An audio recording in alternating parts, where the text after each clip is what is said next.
সম্মানিত ভিউয়ার্স, আসসালামু আলাইকুম। আজকে আমরা শিখাবো মাইক্রোসফট ওয়ার্ডের একটি দারুণ ভিডিও। মাইক্রোসফট ওয়ার্ডে আপনারা কিভাবে পেজ বর্ডার ইন্ডিভিজুয়াল দিবেন, অর্থাৎ প্রত্যেকটি পেজে আলাদা আলাদা বর্ডার কিভাবে দিবেন এবং পেজের যে ফিল কালারটি আছে সেই কালারটি সাদা থেকে কিভাবে আপনারা অন্য অন্য কালার করবেন।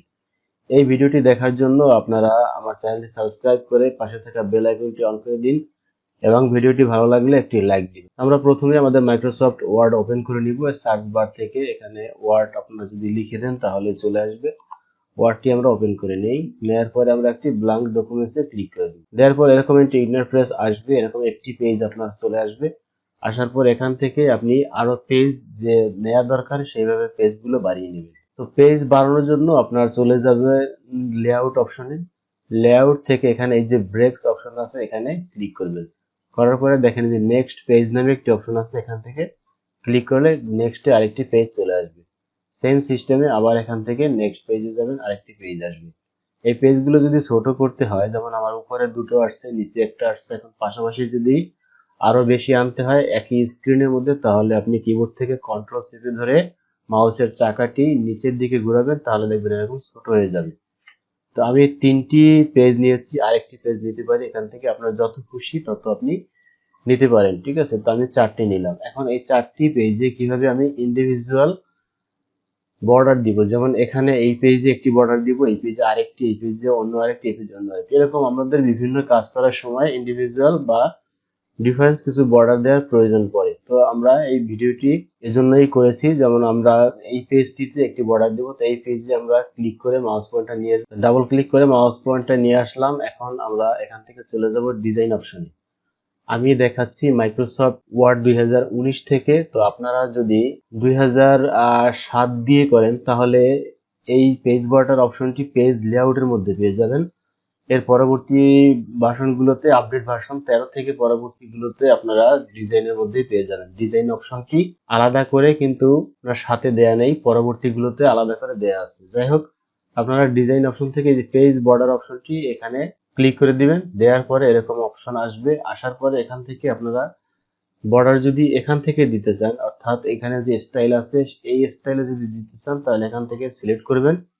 করার পর এখান থেকে যদি কালার দিতে চান সেখানে কালার করবেন। করার পরে এরপরে আপনারা এখান থেকে দেখেন যে অ্যাপ্লাই টু, এখানে এই যে ড্রপ ডাউন অ্যারোতে ক্লিক করে দিস সিলেকশনে ক্লিক করে দিবেন। দেওয়ার পরে ওকেতে প্রেস করবেন। তাহলে আমাদের প্রথম যে পেজটি আছে সেই পেজটির একটি বর্ডার কিন্তু আমরা দিয়ে দিলাম। এখন সেকেন্ড পেজে আবার আমরা ডাবল ক্লিক করে কার্সারটি নিলাম। এখন আমরা পেজ বর্ডার আবার চলে যাব। যার পরে আমরা এখন এরকম বর্ডার আর দিব না, এখন আমরা দিব 3D সিস্টেমের যে বর্ডার গুলো আছে, যেমন এখান থেকে এই আর্টের নিচে ড্রপ ডাউনে ক্লিক করে এখান থেকে আমরা একটি বর্ডার দিয়ে দিব। তো এখান থেকে আমরা যে কোনো একটি বর্ডার চুজ করি। এই যে অপশনটি আছে এই অপশনটিতে যদি ক্লিক করি, ক্লিক করার পরে আমরা কিন্তু এই বর্ডারটির মার্জিন দিতে পারবো। অর্থাৎ আমাদের বর্ডারটির উপরে, নিচে, পাশে, ডান পাশে, বাম পাশে যদি আরো বেশি ফাঁকা প্রয়োজন হয় অথবা যদি ফাঁকা কম প্রয়োজন হয় তাহলে এখান থেকে কিন্তু কমিয়ে বাড়িয়ে আমরা দিতে পারবো। আপনি এখান থেকে যেভাবে টপ বাটন আমি যদি কমিয়ে দেই, কমিয়ে দিয়ে তারপরে এখান থেকে যদি ওকেতে প্রেস করি, এরপরে এই যে হোল ডকুমেন্টস এর এখানে আবার সিলেকশন দিয়ে দিতে হবে। এরপরে ওকেতে প্রেস করব। তাহলে দেখেন যে বাম পাশের যে বর্ডারটি আছে তার থেকে ডান পাশেরটি যে কিন্তু আমরা যেহেতু আমরা উপরে এবং নিচে টপ এবং বটমে আমরা এই বর্ডারের যে উপরে ফাঁকা থাকবে এবং নিচে ফাঁকা থাকবে পেজের সেই মার্জিনটি কমিয়ে দিয়েছি। এজন্য কিন্তু দেখেন এখানে মার্জিনটি কম দেখাচ্ছে।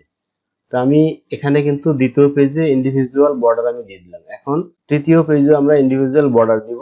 এজন্য আমরা চলে যাব আবার ডিজাইন, এখান থেকে পেজ বর্ডারে গিয়ে আমরা এখান থেকে আবার একটি বর্ডার নেই। একটি বর্ডার নেওয়ার পরে আবার এখান থেকে অ্যাপ্লাই টু, এরপরে দিস সিলেকশন, তারপরে ওকে, আবার একই সিস্টেম।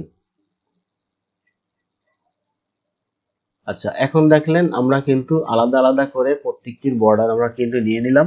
এখন বর্ডার তো আলাদা আলাদা করে নিলাম। এখন আমরা এই যে পেজটি কিন্তু সাদা আমাদের, এই পেজটি যদি আমরা কালার করতে চাই সেই ক্ষেত্রে আমাদের এই যে পেজ কালার আছে এখানে চলে যাবেন। যাওয়ার পরে আপনারা যে কালারটি নিতে চান ওই কালারটি চয়েস করে আপনি ওকে বাটনে প্রেস করে দিবেন। তাহলেই দেখবেন যে আপনার পেজের যে কালার গুলো আছে সেই কালারগুলো কিন্তু আপনাদের চেঞ্জ হয়ে যাবে। তো আমি এই কালারটি নিয়ে নিচ্ছি এবং আমাদের এই যে প্রথম যে বর্ডারটি আছে এই প্রথম বর্ডারটি আবার একটু চেঞ্জ করে দিচ্ছি। এই জন্য আমরা আবার পেজ বর্ডারে যাব, গিয়ে আমরা এই কালারটি চেঞ্জ করে দিব যাতে আমাদের যে পেজের কালারটি আছে সেই কালারটির সাথে একটু ভালো ম্যাচিং হয়। এই জন্য তাই এজন্য আমরা এখান থেকে যদি আমাদের কোনো কালার চয়েস না হয় তাহলে কিন্তু আমরা এখান থেকে যে মোর কালারসে চলে যাব, গিয়ে আমরা এখান থেকে যে কোনো একটি কালার চয়েস করতে পারবো। চয়েস করার পরে আমরা এখান থেকে কিন্তু যে জায়গায় আমরা চয়েস করবো ওই জায়গায় আমরা ক্লিক করব। ক্লিক করার পরে এরপরে কিন্তু আমরা ওকেতে প্রেস করব। এরপর এখান থেকে যে হোল ডকুমেন্টসের জায়গায় ডিসিলেকশন দিয়ে দিবেন, নচেত কিন্তু আপনার সবগুলো পেজের বর্ডার কিন্তু এক হয়ে যাবে। এরপরে আপনি ওকেতে ক্লিক করে দিবেন, তাহলে দেখেন আমাদের কিন্তু যে কালারটি আমরা পেজ বর্ডারের চেঞ্জ করেছি সেটি কিন্তু চেঞ্জ হয়ে গেছে। তো আজকের ভিডিওটি ছিল এ পর্যন্তই। ভিডিওটি যদি ভালো লেগে থাকে তাহলে আমার চ্যানেলটি সাবস্ক্রাইব করে দেওয়ার জন্য অনুরোধ রইল। সকলে ভালো থাকুন। আল্লাহ হাফেজ। আসসালামু আলাইকুম।